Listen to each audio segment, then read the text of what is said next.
ప్రియరక్షకుడైన యేసుక్రీస్తు వారి శ్రేష్టమైన నామంలో ఈ వీధి వారందరికీ శుభాలు, దేవుని యొక్క నామంలో సమాధానాలు ప్రకటిస్తూ ఉన్నామండి.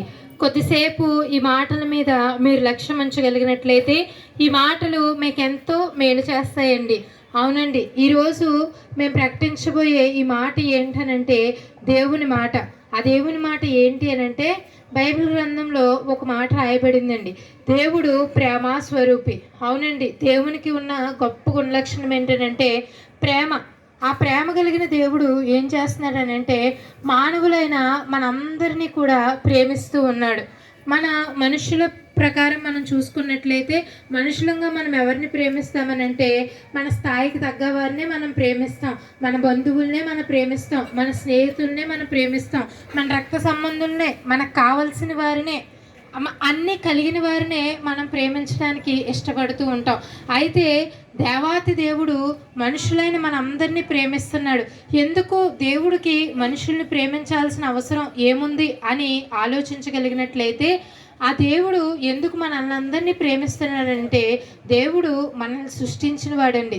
భూమిని, ఆకాశాన్ని, అందులో ఉన్న సమస్తాన్ని సృష్టించిన గొప్ప దేవుడు ఏం చేశాడనంటే మనిషి విషయంలో మాత్రం తన చేతులతో మనల్ని నిర్మించాడు అని రాయబడుతుందండి. మట్టిని తీసుకుని, నేల మట్టిని తీసుకొని నరునిగా నిర్మించి ఆయన నరునిలోనికి జీవాత్మను ఓదగా నరుడు జీవించే ఆత్మగా ఒక మనిషిగా తిరగటం మొదలుపెట్టాడండి.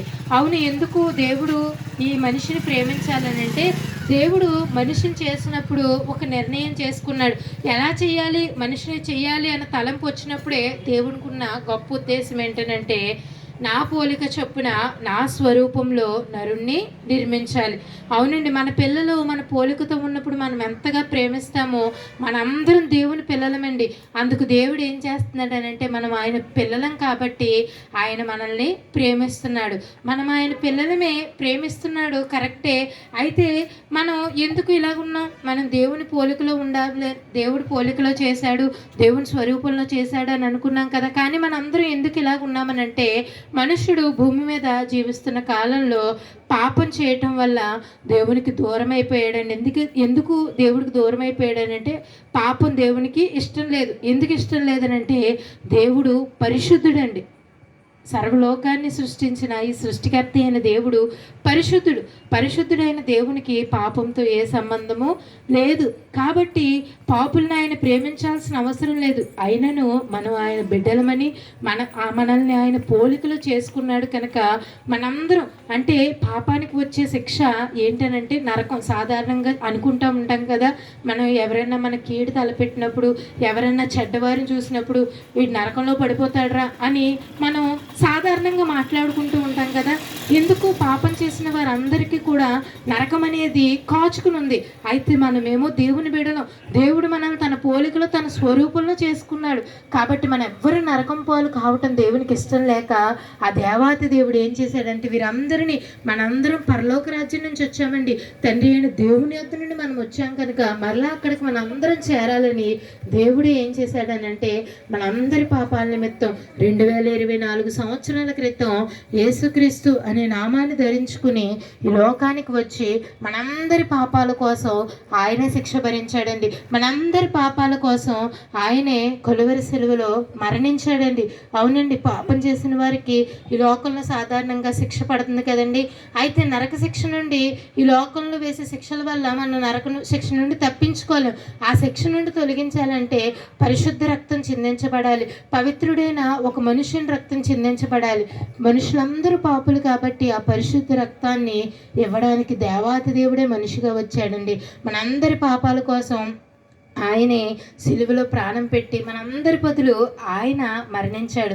అయితే ఆ క్షమాపణ మనం పొందుకుని పరలోక రాజ్యం ఎలా చేరాలనంటే ఆయన నా కొరకు చనిపోయాడని ఎవరైతే తన హృదయం ముందు విశ్వాసం ఉంచుతారో, ఆయన నా పాపాలన్నింటినీ క్షమించడానికి చనిపోయాడని ఎవరైతే ఆయన యందు విశ్వాసం ఉంచుతారో వారందరూ కూడా దేవుని బిడ్డలయ్యి మళ్ళా పరలోక రాజ్యానికి వెళ్ళే అవకాశాన్ని దేవుడు కలగజేశాడు.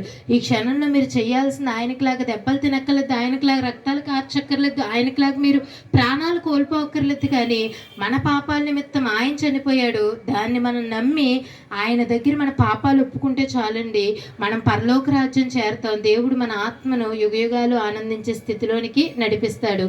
అట్టి కృప ఈ వీధి వారందరికీ దేవుడు అనుగ్రహించునుగాక. ఆమేన్. స్తుతి స్తోత్రం దేవా, పరిశుద్ధుడా, కృపామయుడా, కృపగల దేవుడా, సజీవుడా, సర్వశక్తిమంతుడా, మీకే స్తోత్రములు తండ్రి. ఈ గ్రామవాసుల్ని ప్రేమించి దేవా, ఈ వీధి వారిని అంతని నీ కృపలో జ్ఞాపకం చేసుకుని దేవా, ఎంతగానో నీ ఆనిముత్యముల మాటలు ఇక్కడ అందించవు తండ్రి. అవును ప్రభా, నువ్వు లోకముని ఎంతో ప్రేమిస్తున్నానని చెప్పుచున్నావు ప్రభా. లోకం ఎరిగిన వారుగా లోకం జీవిస్తుందని మీ లేఖనముల ద్వారా చెప్పుచున్నావు ప్రభా. అవును నాయన, మాట సెలవిగా ఈ సర్వ సృష్టికి నీ కలిగించుకున్నావు కానీ ప్రభా, సూర్యచంద్ర నక్షత్రములన్నీ కూడా నీ మాట ద్వారా నిర్మించుకున్నావు తండ్రి. మనుషుని నీకు ఎంతో విలువైన వాడుగా, పరిశుద్ధుడుగా, నీ కృప నీకు సాటైన వాడుగా చేసుకోవాలని ప్రభా. నీ స్వరూపంలోనైనా తీర్చిదిద్దుకోవాలి. నీ స్వరక్తం ద్వారా నువ్వు నిర్మించుకున్న మనుషుడు విలువైన బిడ్డగా ఉండాలని గ్రహించి దేవా, నీ చేతులతో నిర్మించుకున్నాను. నువ్వు ఎంతగానో మాట్లాడుచున్నావు తండ్రి. నీ యొక్క నానా స్తోత్రం, జీవాత్మను పంపించి జీవింపచేసేవాడుగా నువ్వు నిర్మించుకున్నావు మాట్లాడుచున్నావు ప్రభా. కానీ నీ స్వరూపంలో చేయబడ్డ మనుషుడునైనా నీ పోలికను చెప్పిన నిన్ను పోలి నడుచుకునే వారుగా ఉండకుండా దేవా, మా ఇష్టానుసారంగాను పాపములతో పడిపోయినైనా, చేపములతో నింపబడినైనా, ఎంతో నాయన పరిశుద్ధతను కాపాడుకోకుండా నేవా అపవిత్రమైన కార్యములతోనైనా నింపబడ్డ వారుగా ఉన్నారని మీరు మాట్లాడుచున్నారు ప్రభా. ఒకప్పుడు మేము కూడా అట్టి వారముగా ఉన్నప్పటికీనైనా పాపములు క్షమించేవాడుగా మరలా నరరూపధారిగా నువ్వు ఈ భూమి పైనకి వచ్చి దేవా, పరిశుద్ధ రక్తములోనైనా నువ్వు సిందించి దేవా, ఆ రక్తం ద్వారా మా పాపములను క్షమించబడేవాడుగా నువ్వు వచ్చేవని మాట్లాడుచున్నావు తండ్రి. ఈ వారందరిలో నేను తెలుసుకునేవారుగా అనేకులు ఉండటానికినైనా, గ్రహించడానికినైనా, మాకంటే ఒక దేవుడు నన్ను గుర్తెరగడానికినైనా మీరే సహాయం చేయండి. ఎవరైతే పాపబంధకాలతో పట్టబడి ఉన్నారో నైనా వారందరూ విడిపించడానికి నీ పరిశుద్ధ రక్తం ప్రతి ఒక్కరిపైన ప్రోక్షింపబడటానికి సహాయం చేయండి. ఇక్కడున్న ఈ విలువైన మాటలనైనా ఎంతమంది అయితే విన్నారో దేవా, వారందరూ విడిచిపెట్టడం కాదు కానీ ప్రభా, వారి హృదయంలో కార్యం జరగటానికి, వాటిని అనుసరించి జీవించడానికి నైనా నీ చెంతకు చేరి నీ రక్తం కింద రావడానికి మీరే సహాయం చేసి కృప చూపించి నీ కృపా కాపుతలు దయచేయమని, ఇంకానైనా ఈ గ్రామస్తులందరినీ మీరే రక్షించి కాపాడి మహిమా ఘనత కీర్తి ప్రభావాలు పొందుకోమని నా కొరకు మా కొరకు బలై తిరిగిలేసిన పరిశుద్ధ నామాన్ని బట్టి అడిగి వేడుకుంటున్నాం మా పరమ తండ్రి. ఆమేన్.